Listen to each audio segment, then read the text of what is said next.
Andrea Marungiu, oggi è una giornata davvero bellissima sia per te che per il sodalizio bianco-blu, visto e considerato insomma la notizia che è arrivata nella serata di ieri. Il Carbonia da oggi è ufficialmente nel campionato nazionale dilettanti e tu sei stato un grandissimo protagonista in questa stagione. Sì, una bellissima notizia, aspettavamo da tempo. Una grandissima soddisfazione, sicuramente se è piaciuto a me, ma come a tutti, soprattutto i giocatori, chi vive sul campo e la dirigenza, vincerlo sul campo. Questo non è avvenuto per i motivi che sappiamo, però stavamo andando alla grande. Eravamo più 6 dal Castiadas, eravamo in una grandissima forma, avevamo più 6, ripeto, dal Castiadas, e quindi nel giro di ritorno avevamo fatto 7 vittorie e un pareggio, la squadra stava andando alla grande. Sono soddisfatto e orgoglioso sicuramente del lavoro che ho fatto, che abbiamo fatto come staff. Devo ringraziare la società della fiducia e i ragazzi che ci hanno seguito, e abbiamo fatto grandi cose insieme per poter riportare dopo 30 anni il Carbonia in Serie D meritatamente, quindi una grandissima sicuramente soddisfazione personale ripeto, dello staff, della società e dei ragazzi aver riportato il Carbonia in Serie D, e sicuramente, anche se non abbiamo vinto sul campo, è meritata la vittoria e rimarremo nella storia del Carbonia Calcio. Considerando il fatto che tra l'altro in questa stagione hai vinto anche la Coppa Italia regionale, importante, il primo trofeo del Carbone non è mai accaduto nella sua storia, e poi anche una bellissima esperienza a carattere nazionale con il confronto contro il Monterotondo, tra l'altro un po' il doppio confronto, un po' di sfortuna per i biancoblù che forse avrebbero meritato il passaggio del turno in quell'occasione.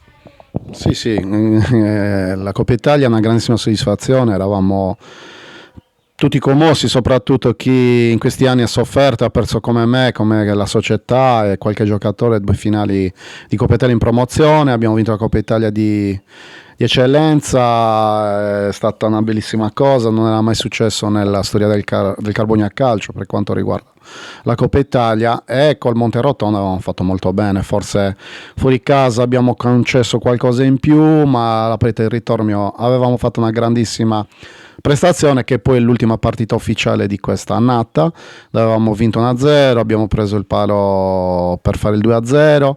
La squadra aveva giocato benissimo, avevamo fatto proprio messo sotto il Monterotondo, che è un'ottima squadra, l'ha dimostrato. Peccato per il passaggio del turno, ma ne siamo usciti a testa altissima. Ecco Andrea, per quanto riguarda invece il campionato, l'ultima gara giocata insomma prima del blocco del campionato proprio causa Covid, una vittoria straordinaria a Duri. In quell'occasione io avevo detto questo Carbone certamente giocando in questa maniera vincerà il campionato sul rettangolo di gioco, perché ormai giocavate veramente ad occhi chiusi, oggi lo possiamo dire. Sì, mi sa che l'ho detto prima, eravamo in una condizione fisica e mentale straripante. Lo vedevo dagli allenamenti, dallo stato di forma della squadra, e soprattutto la domenica siamo andati a vincere a Uri, che era una delle squadre più in forma in quel momento, che aveva fatto 11 vittorie e una sconfitta solo a Monastir. Era andata a vincere la settimana precedente a Castiadas. Siamo andati a vincere a Lipunti, che è un campo difficilissimo, abbiamo vinto la Ferrini, che è una squadra sempre tosta. Eravamo in uno stato di forma importante, ogni partita facevamo anche diversi gol, e quindi sì, eravamo proprio nella scia giusta per vincere il campionato. Insomma, il Castiadas tra l'altro era un'ottima squadra allestita appositamente per vincere questo campionato, e il Carbonia, insomma, bisogna dar merito, il Carbonia va a 6 punti di vantaggio proprio sulla corazzata Castiadas nel momento in cui c'è stato lo stop al campionato. Momenti bui ci sono stati in questa stagione?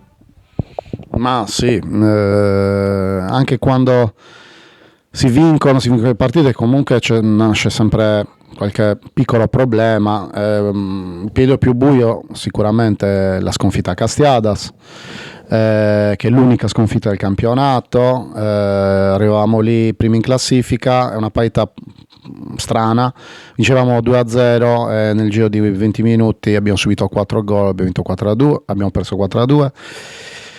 E il giorno comunque è stata una giornata triste che ci ha fatto pensare, ci ha fatto riflettere un po' tutti, c'è stata la pausa natalizia e poi comunque la squadra, tutti noi ci siamo ripresi subito perché siamo andati a Nuoro a vincere, che in quel momento era prima in classifica, e abbiamo vinto meritatamente contro la Nuorese 2-1 e da lì è ripreso quella fiducia, autostima da parte di tutti quanti per proseguire a vincere più partite, e l'abbiamo fatto alla grande vincendone, come ho detto prima, 7-8 nel giorno del ritorno.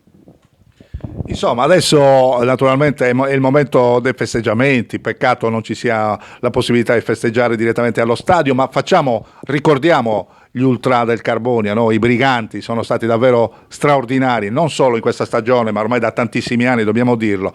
Vi hanno seguito addirittura anche facendo grandi sacrifici nella partita a Roma, insomma, un bel ricordo quello dei Briganti e bisogna assolutamente testimoniarlo quest'oggi. Sì, non lo faccio solo adesso, l'ho fatto anche in altre situazioni, anche mi è capitato su Facebook e anche personalmente in privato, nei confronti in particolare di Damiano Basciu, che è il promotore, il capo dei Briganti. E non solo quest'anno, l'hanno dimostrato anche quando eravamo in promozione, ci hanno sempre seguito, sono sempre stati presenti, sia la domenica e anche poi qualche allenamento. È una forza in più. Che danno sicuramente ai giocatori quando entrano in campo, perché sentire il coro incessante di questi ragazzi straordinari per 90 minuti sicuramente è un aspetto in più positivo. E poi quest'anno era bellissimo che dopo ogni partita, e per fortuna ne abbiamo vinto tante, andavano sotto la tribuna, sotto comunque i Briganti, a cantare con loro la loro canzone, quindi era un momento, io li guardavo distaccato, tra virgolette, era un momento emozionante perché mi piaceva moltissimo questa cosa, quindi complimenti ai Briganti per tutto ciò che hanno fatto e stanno facendo. Ecco Andrea, siamo qua nella tua bellissima casa, intanto i miei complimenti nel tuo bellissimo giardino. Hai la divisa del Carbonia Calcio, questa è la dimostrazione che sei veramente attaccato alla società. Prossima stagione si gioca in Serie D, naturalmente tutti i tifosi ti vogliono vedere seduto in quella panchina dello Stadio Zoboli. Grazie per i complimenti per la casa. Sì, l'ho messa apposta comunque la magliettina del Carbonia, perché comunque personalmente ho fatto 4 anni.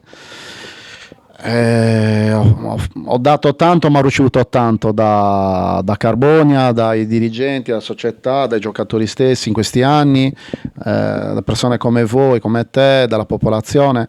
Io ho studiato a Carbonia, ci ho giocato a Carbonia, per me Carbonia è una seconda casa perché ho anche tanti amici, quindi per il prossimo anno si vedrà la società che intenzioni ha. Se mi dovesse confermare, se ci mettiamo d'accordo, non bisogna dare niente di scontato, perché giustamente ognuno poi tra virgolette deve fare i propri interessi. Sicuramente l'abbiamo conquistata sul campo la Serie D, ma non è detto che poi per forza uno deve allenare o giocare in Serie D, quindi sicuramente sarebbe piacevole fare la D. Io ho fatto il primo anno in eccellenza, è andata bene. Fare la D sicuramente mi piacerebbe, perché è tanti anni che non faccio la D, l'ho fatta da giocatore tantissimi anni fa, e quindi se c'è questa opportunità di riallenare col Carbonia in D sarebbe sicuramente una cosa splendida. Andrea, davvero ti faccio i miei migliori auguri per il tuo prossimo futuro, come abbiamo detto, insomma, augurandoci di ritrovarti ancora nella prossima stagione targata 2020-2021 alla guida del sodalizio minerario, e ti ringrazio per la tua disponibilità sempre nei miei confronti. Grazie a te, alla prossima. Ciao Andrea. Grazie.